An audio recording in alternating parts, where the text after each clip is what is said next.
بسم اللہ الرحمن الرحیم۔ اتوار کی خصوصی سوال و جواب کی نشست میں آپ کا استقبال، آپ کا خیر مقدم ہے۔ السلام علیکم ورحمۃ اللہ وبرکاتہ۔ ہمارے سامنے کچھ نام ہیں، انشاءاللہ ہم مختصر سوالات کے جواب دیں گے، اور اگر کسی کا نام یہاں پر رہ جائے، اس نے سوال بھیجا ہو نام کے ساتھ اور سوال رہ جائے، تو آپ یہ سمجھ لیجئے گا کہ وہ الگ سے ہم ویڈیو بنا دیتے ہیں۔ بعض ویڈیوز ایسے ہوتے ہیں، بعض سوالات کے ضرورت محسوس ہوتی ہے کہ ان کو الگ سے بنا دیا جائے، تو وہ اتوار کے علاوہ جو روزانہ ہمارے ایک سوال ایک جوابات آتے ہیں، تو وہ ان کو وہاں پر اگر وہ ڈھونڈیں تو انشاءاللہ ان کو وہ مل جائے گی، اور اس عنوان سے الگ سے ہم بنا دیتے ہیں۔ یہ وضاحت اس سے پہلے بھی کی گئی ہے، لیکن مناسب معلوم ہوا کہ دوسری ایک بار اور وضاحت کر دی جائے کہ جن کا بھی نام یہاں پر موجود نہ ہو اور انہوں نے سوال کیا ہے، تو وہ الگ سے سمجھ لیں کہ ہماری ویڈیو الگ سے بنی ہے۔ پہلا نام انہوں نے تو نام نہیں لکھا ہے، لیکن ان کا سوال ہے کہ اگر بالغ اولاد پر قربانی واجب اور والدین اپنی لا علمی کی وجہ سے قربانی تقریباً 15 سال تک نہ دیے ہوں تو اس کی تلافی کی کیا شکل ہوگی؟ جیسے نمازوں کی قضا ہوتی ہے، اسی قربانی کی قضا، لیکن قربانی کی قضا میں قربانی نہیں ہے۔ قربانی کی قضا میں ایک بکرے کی قیمت یا بکرا غریب کو صدقہ کر دیں، اس میں پھر حصہ نہیں چلے گا۔ تو بالغ ہونے کے بعد سے جتنے سال مس ہوئے ہیں اس اعتبار سے اندازہ لگا کر کے ایک بکرے کی قیمت اور یا بکرا غریبوں کو صدقہ کر دیا جائے گا۔ اس کو خود بھی نہیں کھا سکتے اور نہ اس کو ذبح کیا جائے گا، کیونکہ یہ قربانی کا انعام یہ بقرعید میں اللہ تعالیٰ کی طرف سے مہمانی ہے۔ بقرعید میں یہ حکم ہوتا ہے، اگر بقرعید نکل جائے تو پھر وہ بے عینی جانور یا اس کی قیمت صدقہ کرنا پڑے گی، اور اس میں ایک حصہ بھی نہیں چلے گا۔ انہی کا ایک اور سوال ہے کہ ان بچوں کے نام کچھ بکروں کی قربانی کیے تھے، اس کا کیا طریقہ کار ہوگا؟ میرا خیال ہے کہنا یہ چاہ رہے ہیں کہ شاید کچھ سالوں میں کر دیا ہے، تو اگر وہ نابالغی کے زمانے میں کیا تو اس کا اعتبار نہیں ہے، اور اگر بالغ ہونے کے زمانے میں کسی سال ان بچوں کی طرف سے کر دیا ہے تو وہ اس کو منہا کر دیجئے 15 سال میں۔ آگے انہوں نے وہی سوال دہرایا ہے کہ ہم کیا ایک حصہ کر سکتے ہیں بعد میں؟ نہیں، ایک حصہ مثال کے طور پر اگر سات لوگوں نے قربانی چھوڑ دی، یا کسی آدمی نے 7 سال تک قربانی چھوڑ دی، تو اس کا یہ مطلب نہیں ہے کہ ایک بڑا جانور بعد میں صدقہ کر دیا اس کی قیمت تو وہ ادا ہو جائے، وہ پھر بکرا ہی کرنا پڑے گا پوری راس۔ عبدالاحد احمد یہ کہتے ہیں کہ حرام کمانے والی کی دعوت قبول کرنے کا کیا حکم ہے؟ نبی اکرم صلی اللہ علیہ وسلم نے ایک یہودی عورت کی دعوت آئی جس کی کمائی حرام تھی، مگر نبی صلی اللہ علیہ وسلم نے تب بھی اس کی دعوت قبول کی اور کھانا کھایا۔ دعوت حرام اول تو یہ کہ آپ کو پہلے سے نہیں معلوم تھا، اگر وہ صدیق اکبر رضی اللہ تعالیٰ عنہ کے بارے میں غالباً جو ہمیں یاد پڑتا ہے کہ وہ قید ڈال کر کے وہ پہلے سے نہیں معلوم تھا۔ اگر پہلے سے معلوم ہو کہ کسی کا مال حرام ہے تو اس کے یہاں دعوت کھانی جائز نہیں ہے۔ پہلے سے نہ معلوم، بعد معلوم ہوا تو جو کوشش آپ کر سکتے ہوں اس کے ازالے کی وہ کر لیجئے۔ باقی انہوں نے ایک ویڈیو بھیجا ہے جو ویڈیو انگلش میں ہے، اور اصلاً تو وہ یہ ہے کہ اگر باپ کا مال حرام تھا مثال کے طور پر اور وہ مرا ترکہ چھوڑا تو بیٹوں کے لیے وہ حلال ہو جاتا ہے۔ اس کی بھی تفصیل ہے، اس میں اگر کسی کے حقوق ہیں تو وہ تو ادا کرنے پڑیں گے، لیکن اگر مالک معلوم نہیں ہے یا کسی نے ناجائز طریقے سے کوئی مال حاصل کیا اس کے مالکان کو پتہ ہی نہیں ہے، ایسی شکل میں بچوں کو جو ترکہ ملا ہے وہ ان کے لیے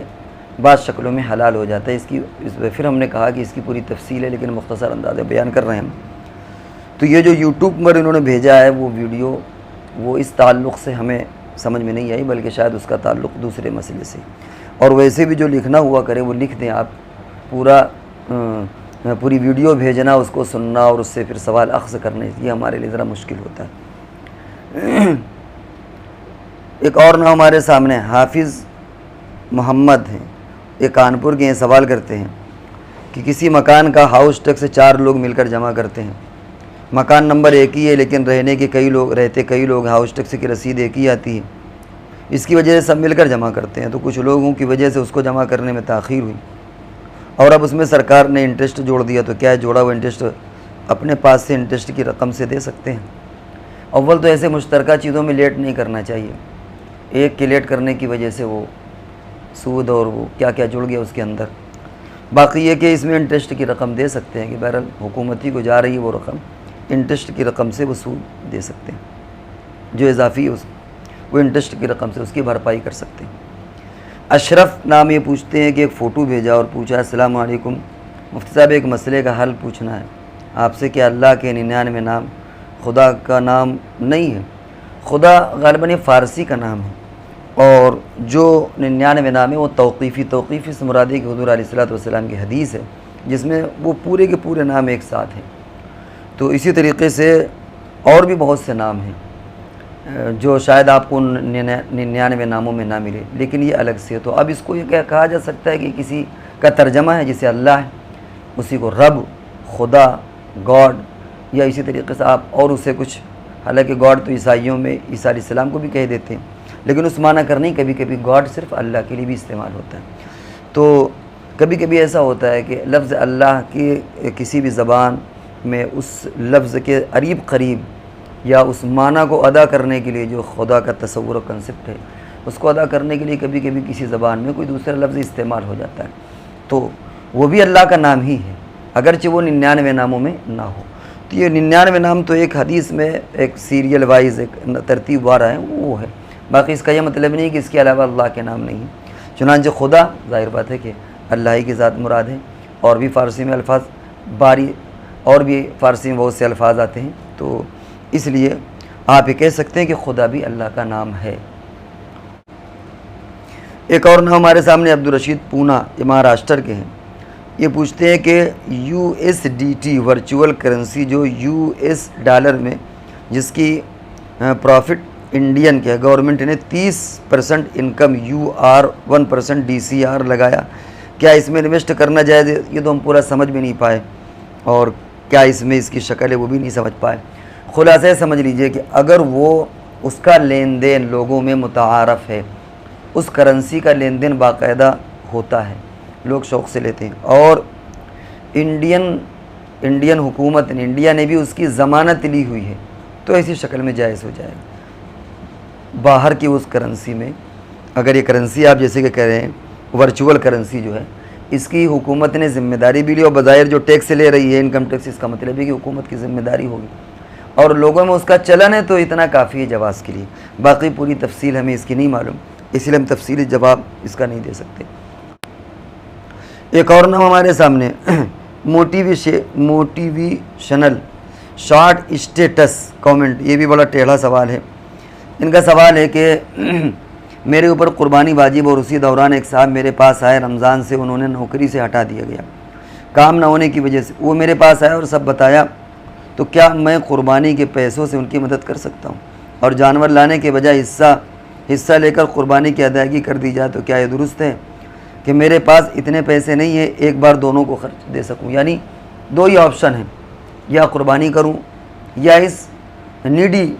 پرسن کی میں مدد کر سکوں، اس پریشان کی میں مدد کر سکوں، تو کیا کروں؟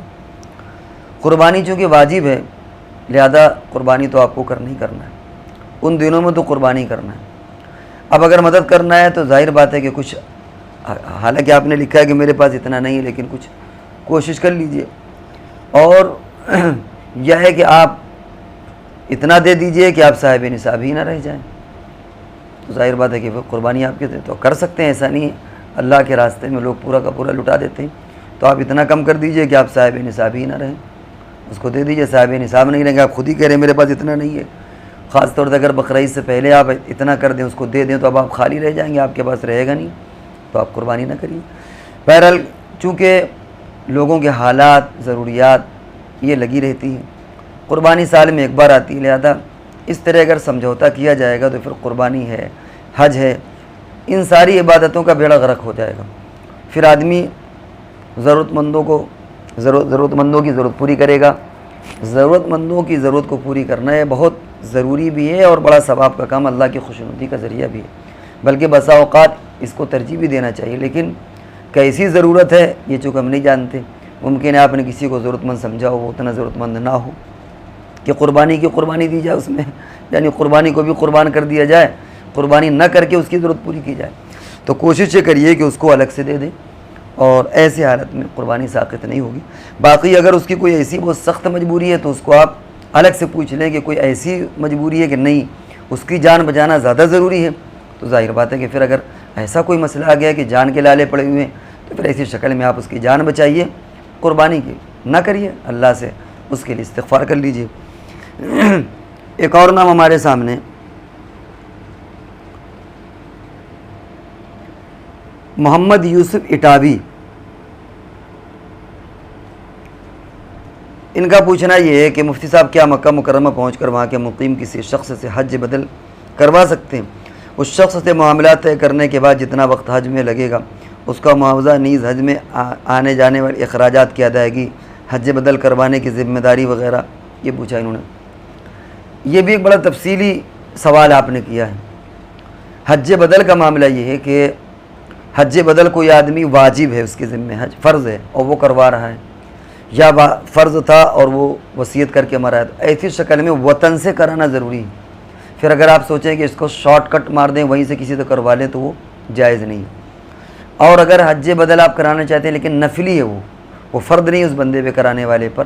یا آپ اپنے کسی مرحوم کی طرف سے کرانا چاہتے ہیں نفلی طور پر، تو اس کو وہاں سے بھی کرا سکتے ہیں، ایک بات۔ اور دوسرے کہ کرنے والے کو جو ضروری اخراجات ہیں وہ تو وہ لے لے۔ ضروری اخراجات سے مراد یہ ہے کہ آنے جانے کے مصارف وہیں رہتا ہے، لیکن پھر بھی منی سے مکہ، مکہ سے جو آنے جانے کے مصارف ہیں، حلق کے مصارف ہیں، یہ جو اخراجات ہیں، یا مان لیجئے کہ وہ جدہ یا کہیں اتنی دور پہ رہتا ہے کہ اسے یہاں 1-2 دن کے لیے ہوٹل لینا پڑا، یا کھانے پینے کے، تو یہ مصارف تو لے سکتا ہے، لیکن حج کرنے کا معاوضہ نہیں لے گا۔ مثال کے طور پر مصارف میں خرچ آیا 5,000 روپے، اب وہ کہہ رہا ہے کہ صاحب ہم آپ سے 20,000 روپے لیں گے، 15 ہماری محنت کا چاہیے، تو یہ جو 15 ایکسٹرا یہ جائز نہیں۔ ہاں، قربانی کا، کھانے پینے کے اخراجات کا، رہائش کا، حلق کا، آنے جانے کا کرایہ، یہ لینا چاہے تو وہ لے سکتا ہے۔ ایک اور نام ہمارے سامنے محمد احمد، یہ کہتے ہیں کیا ہندوستان دارالحرم بن چکا ہے؟ کیا دارالحرم میں سود جائز ہے؟ یہ سوال آپ اگر قریب کے ہوں تو آپ آ کر کے پوچھ لیں، اور ہم یہ چینل پر اس طرح کے جواب دینے سے معذرت خواہ ہیں، یہ سوال ہم چینل پر نہیں دیں گے، آپ آ کر کے سمجھ لیجئے۔ کامنٹ انہوں نے کیا ہے، ایک اور نام انہوں نے نام نہیں لکھا بلکہ مائی قاسمی لکھا ہوا ہے۔ انہوں نے مفتی اقبال صاحب کے ویڈیو پر لکھا، اگر یقینی طور پر معلوم ہے کہ حرکت زنا کے نتیجے میں مزنیہ حاملہ ہو گئی اور پھر اسی زانی سے اس مزنیہ کا نکاح کر دیا گیا اور نکاح کے 6 ماہ کے بعد ولادت ہو گئی، تو کیا پھر بھی وہ مولود یعنی وہ بچہ ثابت النسب ہوگا اور باپ وہی مانا جائے گا؟ ہاں، یہ بات صحیح ہے، بلکہ آپ تو اسی زانی کی بات کر رہے ہیں۔ اگر یہ یقین سے معلوم ہو کہ یہ عورت کسی سے اس نے بدکاری کرائی، سمجھ رہے ہیں، اور بدکاری کے نتیجے میں اس کے پیٹ میں حمل ٹھہر گیا، وہ پریگننٹ ہو گئی، اور پھر بعد میں کوئی تھرڈ یعنی کوئی اور آدمی اس سے شادی کرتا ہے اور 6 مہینے کے بعد بچہ پیدا ہو جاتا ہے، تو نکاح کرنے والے شوہر سے بچہ ثابت ہوگا، حالانکہ پہلے سے معلوم ہے کہ یہ بدکاری کسی سے کرائی تھی اور اس بدکاری کی بنیاد پر یہ حاملہ ہو گئی تھی۔ یہاں تو خیر آپ نے زانی کی بات کی، یہاں تو ہم اسی سے نکاح کی بات ہے، یہاں تو ہم یہ کہہ رہے ہیں کسی اور سے بھی نکاح ہو اور 6 مہینے کے بعد اگر بچہ پیدا ہو تو وہ اسی سے جڑے گا۔ اب آپ کو اشکال ہوگا کہ ایسا کیوں، تو اس کیوں کا جواب تھوڑا سا مشکل ہوگا، کیونکہ ایک تو یہ کہ ہمارے یہ اس طرح کی جو ہمارا چینل ویڈیوز، اس میں گھروں میں بچے بھی سنتے ہیں، اور ہم نہیں چاہتے کہ وہ ساری چیزیں کھل کر کے بیان کی جائیں، مناسب نہیں معلوم ہوتا، اس لیے اس کو اگر آپ قریب کے کہیں رہنے والے ہوں تو الگ سے اسے آ کر کے پوچھ لیں، اور یا الگ سے فون پر معلوم کر لیں۔ اس کو ویڈیو بنانے میں تھوڑا سا چونکہ تکلف ہے، اس لیے ہم قصداً مزید دلائل اور مزید وضاحت اس کی نہیں کر رہے ہیں، اس کے پورے دلائل ہیں باقاعدہ، اور ان دلائل کا وقت بھی نہیں ہے اور مناسب بھی نہیں ہے اس وقت۔ ایک اور نام ہمارے سامنے AR حبیب، یہ نام جانا پہچانا ہے، بار بار آتا رہتا ہے یہ نام۔ انہوں نے پوچھا، ایام قربانی کی تعین میں علماء عرب اختلاف رہا ہے، لیکن قربانی میں شاید کوئی اختلاف نہیں ہے، لیکن معروف عالم دین سلمان ندوی نے چند دن قبل ایک ویڈیو اپلوڈ کی جس میں 3 دن کے ساتھ وجوب قربانی کا بھی انکار کیا ہے، اور گویا ان کے قول قربانی شرعی حیثیت ایک نیک عمل کی ہے، جو چاہے کرے۔ محترم نے دلائل بھی پیش کیے، اب تک ایسی تحقیق سننے میں نہیں آئی تھی، پہلی بار سنی۔ اس تحقیق کی حقیقت کیا ہے؟ کیا واقعی اس تحقیق میں کوئی وزن ہے یا بس لفاظی ہے؟ وضاحت فرمائیں۔ ندوی صاحب کی تحقیق اگر عوام میں مقبول ہو گئی تو نتیجہ نکلے گا کہ لوگ قربانی کو سیریس لینا چھوڑ دیں گے۔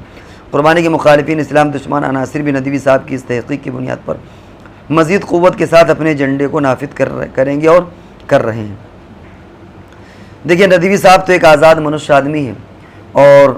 اب آپ کہہ رہے ہیں کہ معروف ہے، معروف تو ہیں، لیکن کس چیز میں معروف ہے یہ اب ہم آگے تبصرہ نہیں کریں گے کہ کن کن چیزوں میں وہ معروف ہو رہے ہیں۔ اور رہا مسئلہ یہ کہ ایک بات آپ نے لکھی ہے کہ قربانی کا وجوب میں کسی کا اختلاف نہیں، ایسا نہیں ہے۔ امام شافعی رحمۃ اللہ علیہ کا اختلاف ہے، وہ کہتے ہیں کہ یہ سنت ہے، تو یہ اتفاقی مسئلہ وجوب کا نہیں ہے، سنت ہے وہ۔ باقی یہ کہ ہم جس مسلک کے ماننے والے ہیں اسی پر ہم کو رہنا چاہیے، ہمیں ادھر ادھر کود پھانگ چھلانگ لگانے سے کوئی فائدہ نہیں ہے۔ اور رہا یہ مسئلہ، اس کے دلائل تفصیل سے دیے بھی نہیں جا سکتے، اور رہا مسئلہ ہے کہ ان سے کوئی غلط فہمی کا شکار ہوگا تو یہ ذہن سے آپ نکال دیجئے کہ کم سے کم ان کی باتوں کو کوئی نہیں آتا، وہ لوگ سمجھ رہے ہیں کہ وہ ہلکے پھلکے بہکے ہوئے ہیں، اور اس طرح وہ کبھی کبھی ان پر ایک سیماپی کیفیت طاری ہوتی ہے اور وہ کبھی کچھ کا کچھ کہہ جاتے ہیں، تو اس لیے لوگ ان کی باتوں پر اعتماد نہیں کرتے۔ تو اس سے آپ مطمئن رہیں کہ لوگوں کو غلط فہمی ہوگی، انشاءاللہ کسی کو اس سے غلط فہمی نہیں ہوگی۔ باقی رہا مسئلہ یہ کہ قربانی کی سنت کا واجب ہونے کا، تو یہ اتفاقی مسئلہ نہیں ہے، بعض ائمہ کیا سنت ہے، اور اس سنت ہونے سے کوئی کمی نہیں آتی، کیونکہ ہم جس مسلک کے ماننے والے وہاں واجب ہے اور اسی اہتمام سے کرنا چاہیے۔ باقی یہ کہ دشمن اسلام دشمن عناصر کیا کر رہے ہیں وہ تو ندوی صاحب کہیں تو نہ کہیں تو وہ تو اپنے ایجنڈے پر عمل کرنے کی کوشش کر رہے ہیں، اللہ چاہے گا تو وہ بھی اپنی کوششوں میں ناکام ہوں گے، نامراد ہوں گے۔ ایک اور نام ہمارے سامنے ہے کہ یہ ویڈیو ہے ایک اور ہمارے سامنے، 2-3 سوال آئے تھے، یہ حالانکہ اب بقرعید کا وقت ختم ہو رہا ہے لیکن کوشش کی جائے گی کہ اخیر تک آ جائے۔ ان کا سوال ہے کہ بھینسا خریدا جائے اور وہ ادنت ہو، لیکن بیچنے والا بتا رہا ہو کہ 2 سال کا ہو چکا ہے اور دیکھنے میں بھی جانور اچھا ہے، 2 سال کا لگ رہا ہے، تو کیا اس کی قربانی ہو جائے گی؟ دیکھیے، دانت کا ہونا یہ ایک علامت ہے، علت نہیں ہے، کہ دانت کوئی معیار نہیں کہ دانت ہوگا تو وہ 2 سال کا ہے اور نہیں ہے، تو یہ ایک علامت ہے، ہو بھی سکتا ہے اور نہیں بھی ہو سکتا۔ اصل چیز یہ کہ اگر وہ 2 سال کا ہے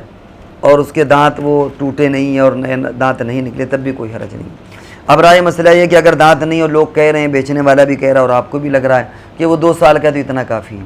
زیادہ اس میں کھود کھرید دوربین خوردبین سے دیکھنے کی ضرورت نہیں ہے۔ آپ کو بھی لگ رہا ہے کہ 2 سال کا ہے، لوگ بھی کہہ رہے ہیں کہ 2 سال کا ہے،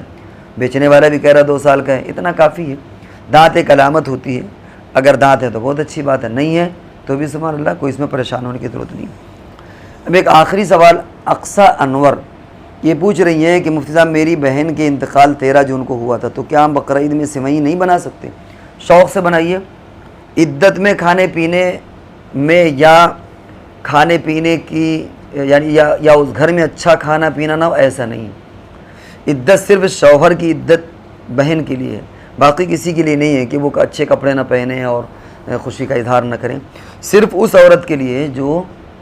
عدت جو باقاعدہ بیوی ہے یعنی مرنے والے کی، باقی کسی کے لیے نہیں۔ اور اس کے لیے بھی خاص طور سے پہننے کے تعلق سے کہ اظہار زینت نہ کرے، زیب و زینت کا اظہار نہ کرے۔ کھانا پینا اس کے لیے بھی منع نہیں کہ اچھا نہ کھائے، اچھا نہ پہنے، خوب اچھا وہ پہننے کی تو ممانعت ہے، اچھا نہ کھائے اس کے لیے بھی اچھا کھانے کی ممانعت نہیں، خوب اچھا کھا سکتی ہے وہ۔ ہاں، پہننے میں چونکہ اچھا پہننے میں زیب و زینت کا اظہار ہوتا ہے تو یہ عدت کے منافی ہے، لہذا صرف اس کے لیے حکم ہوگا کہ وہ یعنی اچھے کپڑے نہ پہنے، بس باقی اچھا کھانا ہے وہ بھی کھا سکتی ہے۔ اور رائے مسئلہ ہے کہ سوئیاں تو ظاہر بات ہے کہ خوشی اس میں کوئی حرج نہیں ہے، وہ چاہے عید ہو یا بقرعید ہو، آپ خوشی کا اظہار کریے، جو کچھ ہوتا ہے عید بقرعید میں وہ سب کچھ کام کریے، جو عدت گزار رہی بس وہ تھوڑا سا اپنے آپ کو کھانے پینے کے وہ پہننے کے تعلق سے، زیب و زینت کے تعلق سے اپنے آپ کو بچائیں وہ۔ تو یہ رہے محترم آپ حضرات کے سوالات کے جواب مکمل ہو گئے۔